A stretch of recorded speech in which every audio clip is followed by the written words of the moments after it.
بسم اللہ الرحمن الرحیم الحمد للہ رب العالمین وصلی اللہ علی محمد وآلہ الطاہرین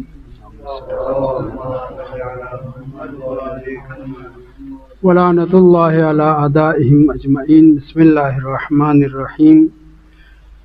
قال مولانا امیر المؤمنین علی بن ابی طالب علیہ السلام ان التوحید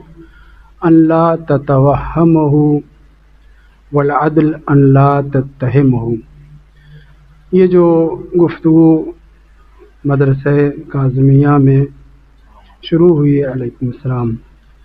دو عنوان ہے۔ ایک تو عدل الہی کا جو ہمارا دوسرا اصول دین کا بڑا عقیدہ ہے، اور دوسرے قضاء و قدر الہی۔ ان دونوں عنوان کے ایک ساتھ انتخاب کرنے کی وجہ صرف یہی ہے کہ دونوں عنوان ایک دوسرے سے وابستہ ہیں۔ قضاء و قدر الہی، عدل الہی، دونوں ایک دوسرے سے بہت زیادہ وابستہ ہیں۔ وہ اس طرح سے کہ اگر ہم عدالت الہی کے قائل ہو گئے تو جو کچھ اللہ کی طرف سے آسمانی حادثات رونما ہوتے ہیں ان سب کے اوپر ہمارا یہ ایمان ہوگا کہ یہ من جانب اللہ ہے، اس میں کسی قسم کا ظلم و ستم نہیں پایا جاتا، کیونکہ قرآن مجید نے متعدد سوروں اور آیتوں میں اللہ کی طرف سے اللہ کی طرف نسبت ظلم کی نفی کی ہے۔ ان اللہ لا یظلم شیئا ان اللہ لا یظلم مثقال ذرۃ، یا اس طرح کی بہت سی آیات ہیں کہ جن میں ظلم کی نفی کی گئی ہے، اور ظلم چونکہ ضد عدل ہے، لہذا عدل کی اہمیت کو سمجھنے کے لیے اور عقیدہ عدل پر مطمئن ہونے کے لیے ضروری یہ ہے کہ ہم پہلے ادنا ترین ظلم اور سب سے بڑے ظلم کو سمجھیں۔ ادنا ترین ظلم جو صحاح اللغہ میں جوہری نے، خلیل ابن احمد فراہیدی نے کتاب العین میں، اور دیگر اہل لغت نے معنی کیا ہے، وہ یہ ہے کہ وضع الشیء فی غیر موضعہ یا فی غیر محلہ، کسی شے کو اس کی جگہ جو اس کی بنتی ہے، مستحق ہے، اس جگہ کے لائق ہے، وہاں نہ رکھا جائے، اس سے ہٹ کر کے غیر مناسب جگہ رکھنا، کوئی بھی معمولی سے معمولی چیز کا کسی اس کی جگہ پر، اس کی مناسب جگہ پر نہ رکھنا، غیر جگہ پہ رکھنا، یہ ادنا ظلم کہلاتا ہے۔ معمولی ظلم یہ ہے کہ کسی بھی شے کو اس کے استحقاق، اس کے لائق جگہ پر، اس کی شان کے مطابق نہ رکھنا، یہ ادنا ظلم ہے۔ بڑا ظلم قرآن مجید نے باقاعدہ اعلان کیا ہے، ان الشرک لظلم عظیم، سب سے بڑا ظلم، بھاری ظلم اللہ کی نظر میں، اولیاء اللہ کی نظر میں کیا ہے؟ اللہ کا شریک قرار دینا۔ تو اگر ہم صحیح معنوں میں عدل کی عظمت اور اس کی فضیلت جاننا چاہتے ہیں تو ظلم کی قباحت اور اس کی برائی کے اوپر بھی ہم کو توجہ کرنا ہوگا۔ علیکم السلام۔ قرآن مجید نے باقاعدہ طور پر اعلان کیا ہے کہ اللہ عز و جل ظالم نہیں ہے، ان اللہ لیس بظلام للعبید۔ یہاں پہ پہنچ کے مفسرین یہ بیان کرتے ہیں کہ یہ صیغہ ظلام بروزن فعال صیغہ مبالغہ ہے۔ مبالغہ یعنی کیا؟ یہ فاعل جو کام انجام دے رہا ہے، اگر اس میں زیادتی پائی جاتی ہے دوسروں کی نسبت تو ہم ایک کو کہیں گے ظالم، دوسرے کو کہیں گے ظلام یا اظلم۔ تو یہاں آیت کریمہ میں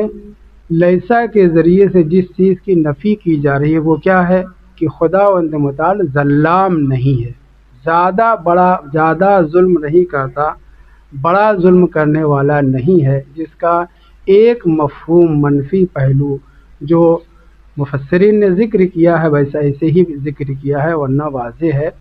وہ یہ ہے کہ یہاں پہ جو نفی کی گئی ہے وہ صیغہ مبالغہ کے حوالے سے خدا سے ظلم کی نفی کی گئی ہے۔ مطلب اس کا منفی پہلو یہ نکلتا ہے کہ یعنی خداوند متعال چھوٹے موٹے ظلم کر لیتا ہے۔ ان اللہ لیس بظلام للعبید، عبید عبد کی جمع ہے، عباد بھی اور عبید بھی، کہ بندوں کے لیے خداوند متعال ظلام نہیں ہے مگر ظالم ہو سکتا ہے۔ تو اس کی خود مفسرین نے توجیح کرنے کے بعد یعنی اس چیز کو ذکر کرنے کے بعد صاف لفظوں میں کہا ہے کہ نہیں، یہ معنی یہاں پہ صحیح نہیں ہے، کیونکہ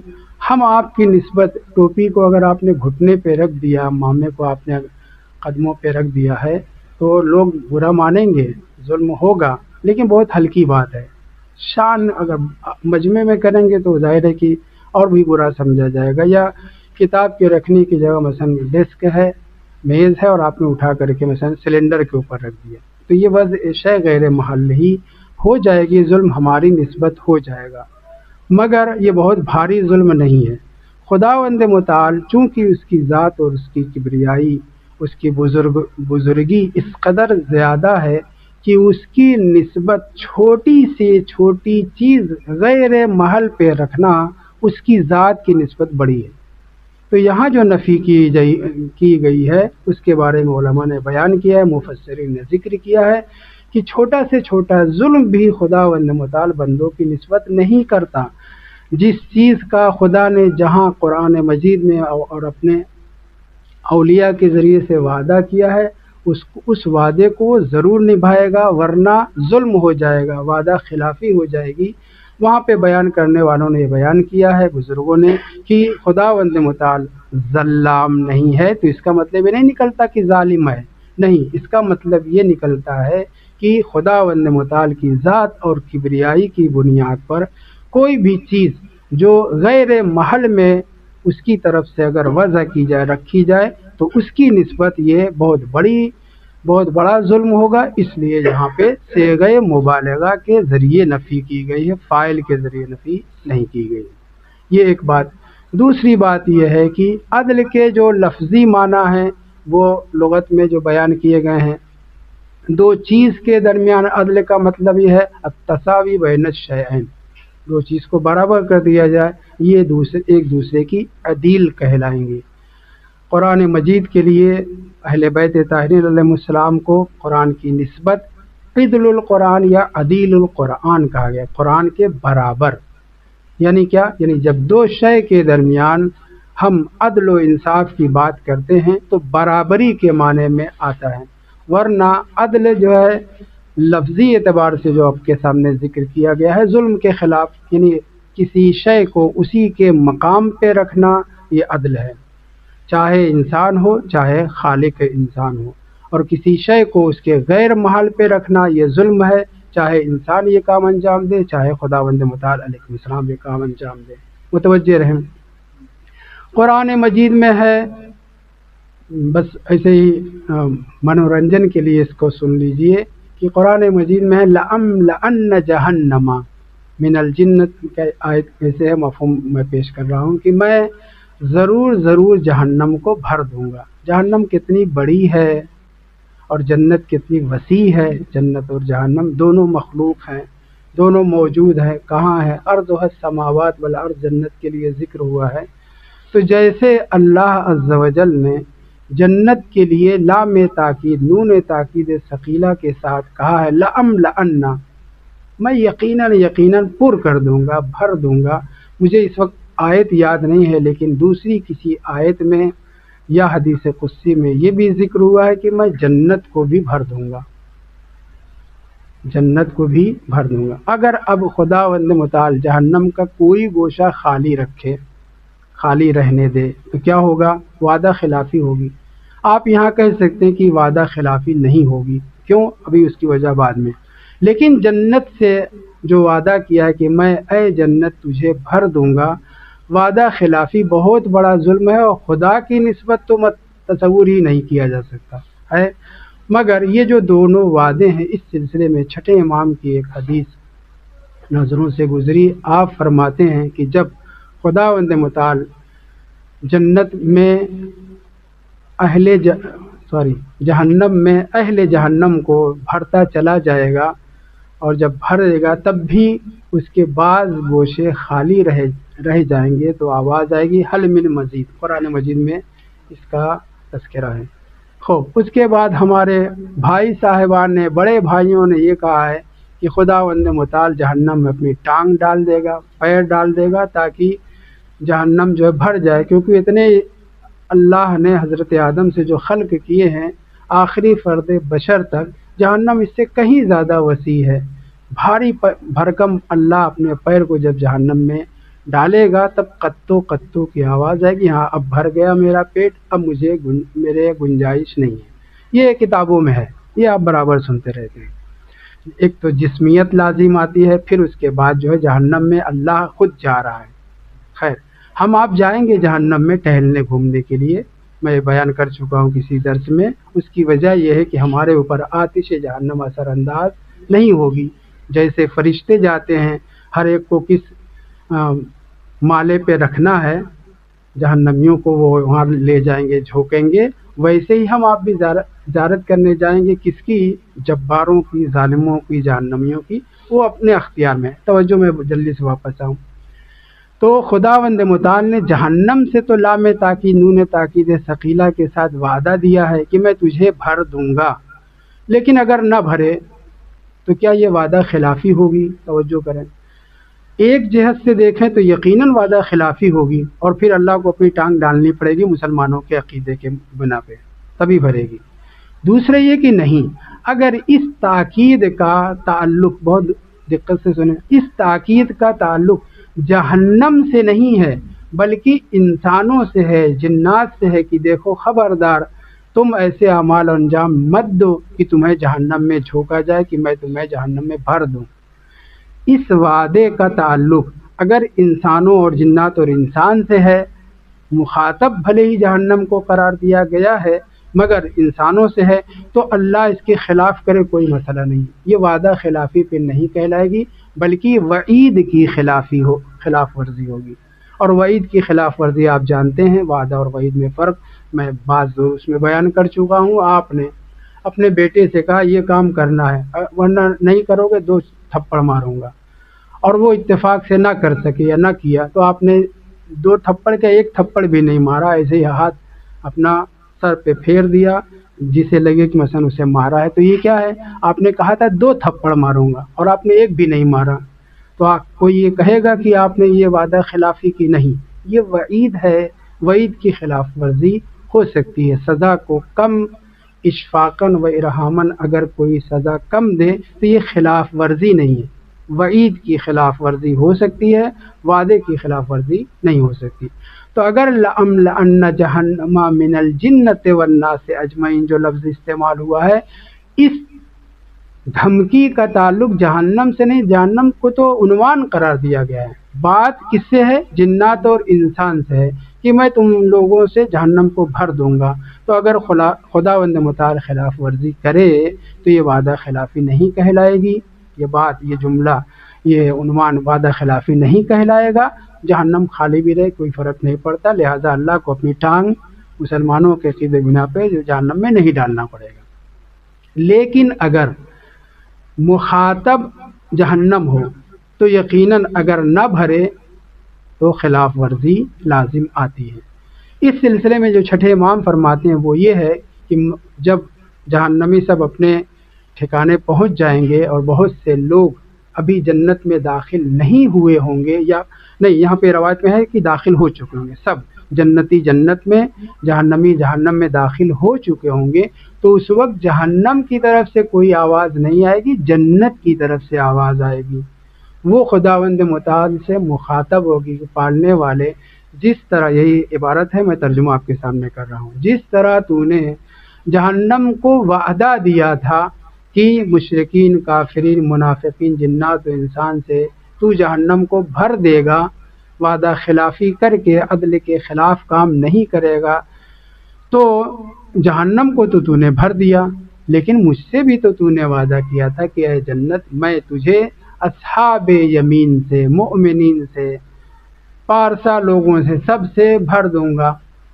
مگر میرے وجود میں ابھی بے پناہ گنجائش باقی ہے۔ حالانکہ اس کا کتنا فلیٹ ہوگا، کتنے مقام و مرتبے اور جنت، وہ اپنی جگہ پر، اس کی بات نہیں ہو رہی ہے، بحث بھرنے کی ہے، امتلاء کی ہے۔ تو آواز آئے گی جنت کی طرف سے کہ خداوند متعال تو نے جس کو جو مقامات دینے تھے دے دیے، سب کے سب جنتی جنت میں داخل ہو گئے، مگر ابھی بھی میرے میرے لیے امکان پایا جاتا ہے، میرے وجود میں امکان پایا جاتا ہے، اسے بھی بھر۔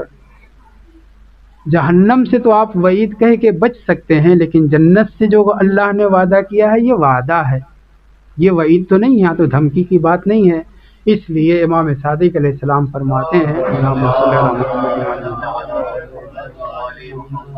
امام صادق علیہ السلام کا یہ ارشاد گرامی کہ جب جنت یہ مطالبہ کرے گی کہ پالنے والے ابھی گنجائش میرے اندر باقی ہے، تو خدا وند متعال سب کو تو جنت میں داخل کر چکا، کوئی بچا نہیں، خدا وند متعال یخلق خلقا ایک ایسی مخلوق کو خلق کرے گا، لم یرو الدنیا، سرچ کریں گے روایت نکل آئے گی، بس دو ایک فکرے مجھے یاد ہیں وہ آپ نے، لم یرو الدنیا، جنہوں نے دنیا دیکھی ہی نہیں ہے، یعنی دنیا میں انہیں پیدا ہی نہیں کیا گیا تھا۔ خدا وند مطالعہ اپنے وعدے کا اتنا پکا ہے، سمجھانے کے لیے یہ بات جملہ کہہ رہا ہوں، اتنا پکا ہے کہ جنت جو اتنی وسیع ہے، جس کی صرف چوڑائی بتائی گئی ہے، ارضها السماوات والارض، قرآن مجید نے صرف چوڑائی، لمبائی کتنی ہمیں نہیں معلوم، اور یہ ارضها السماوات زمین کا تو آپ رقبہ ناپ سکتے ہیں، سماوات کا کتنا ہے،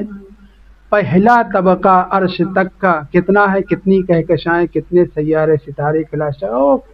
ملینوں صرف جو ہے کہکشائیں ہیں، کتنی وسیع ہے یہ دنیا، پہلے آسمان تک اس کا کوئی اندازہ نہیں ہے۔ تو ہماری جنت بھی کتنی وسیع ہے، اس کی صرف چوڑائی یہ بتائے گئے، ارضها السماوات والارض۔ تو جنت کہے گی پالنے والے فلاں مومن کو تو نے یہ علاقہ، وہ شہر، وہ علاقہ سب دے دیا، دوسرے مومن کو اسی علاقہ، وہ علاقہ، سب کو خوب لمبا چوڑا رقبہ دیا ہے، لیکن اب بھی میرے وجود میں گنجائش پائی جاتی ہے۔ تو خدا وند متعال اس قدر وعدہ وفا کرنے والا ہے، اپنے عدل کو محفوظ کرنا کہہ لیجئے، بچانا کہہ لیجئے، جو بھی تعبیر کریں، کہ خدا وند متعال چھٹے امام کے بقول کہ ایک ایسی مخلوق پیدا کرے گا جس نے دنیا دیکھی ہی نہیں ہے، انہوں نے نہ کوئی اعمال خیر نہ اعمال شر کچھ بھی نہیں کیا، ایسی مخلوق کو پیدا کرے گا جن کے ذریعے جنت کو بھر دے گا۔ اس کے بعد ایمان فرماتے ہیں طوبی لہم، اس مخلوق کے لیے خوشا بحال کہ انہیں دنیا میں جھیلنا نہیں پڑا۔ تو خداوند متعال تساوی بین الشیئین، عدل کا معنی کیا ہے، تساوی بین الشیئین کرنے کے لیے جو وعدہ جہنم سے ہے وہی وعدہ جنت سے ہے، دونوں کو بھرنے کے لیے عدل کے خلاف نہ ہو، اس لیے خداوند متعال ایک ایسی مخلوق کو پیدا کرے گا کہ جو انہوں نے دنیا دیکھی ہی نہیں ہے، یعنی اعمال و کردار کا ان سے کوئی تعلق نہیں ہے، ان کو خلق کرنے کے بعد جنت میں داخل کرے گا۔ امام نے فرمایا کہ ان کے لیے خوشا بحال طوبی لہم، کہ انہیں مصیبتیں جھیلنے نہیں پڑی۔ اب آپ یہاں پہ اگر آپ کے ذہن میں کوئی اعتراض پیدا ہو رہا تو بسم اللہ بیان کریں، اس حدیث کو بیان کر کے پھر میں آگے بڑھوں۔ صلوات پڑھیں محمد وعلی محمد۔ جی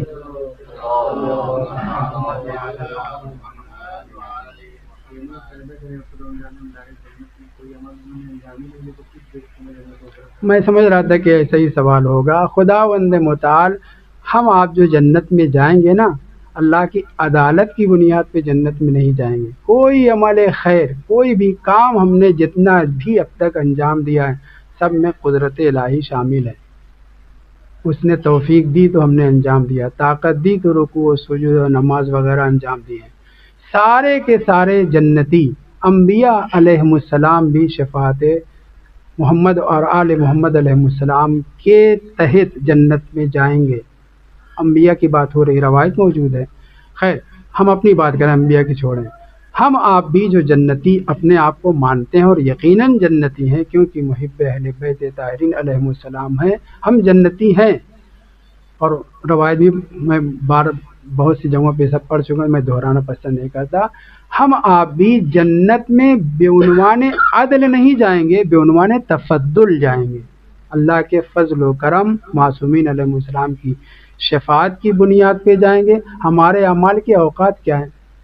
ہم آپ اپنے گریبان میں جا کے 2 رکعت نماز جو بالکل ریا سے خالی رہی ہو اور